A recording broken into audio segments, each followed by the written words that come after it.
سنی اور شیعہ اسلام کے دو بڑے سیکٹس یعنی فرقے ہیں۔ اس موضوع پر عثمانی دور کے ایک مشہور ترک عالم کاتب چلبی نے اپنی کتاب میزان الحق فی اختیار الحق میں علمی انداز میں گفتگو کی ہے۔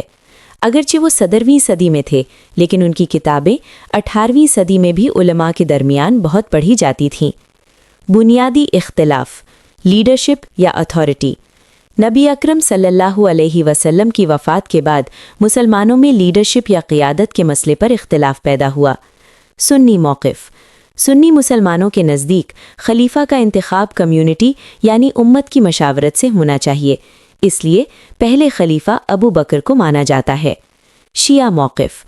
شیعہ مسلمانوں کے نزدیک لیڈرشپ یا امامت نبی صلی اللہ علیہ وسلم کے خاندان میں ہونی چاہیے، اس لیے وہ علی بن ابی طالب کو پہلا جائز رہنما مانتے ہیں۔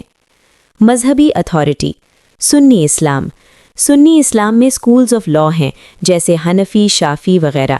ان میں علماء کی اسکالرلی انٹرپریٹیشن یعنی اجتہاد و تشریح کو اہمیت دی جاتی ہے۔ شیعہ اسلام۔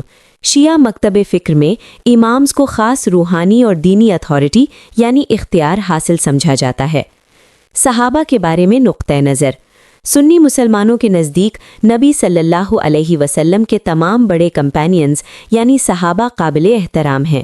شیعہ مسلمانوں میں اہل بیت یعنی نبی صلی اللہ علیہ وسلم کے خاندان کو خاص مقام حاصل ہے۔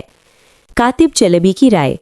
کاتب چلبی نے اپنی کتاب میں لکھا کہ اصل اختلاف ابتدا میں زیادہ تر سیاسی اختلاف تھا، لیکن وقت کے ساتھ یہ عقیدے کے اختلاف میں بدل گیا۔ انہوں نے یہ بھی کہا کہ مسلمانوں کو فرقہ وارانہ جھگڑوں سے بچنا چاہیے اور علم و اعتدال کا راستہ اختیار کرنا چاہیے۔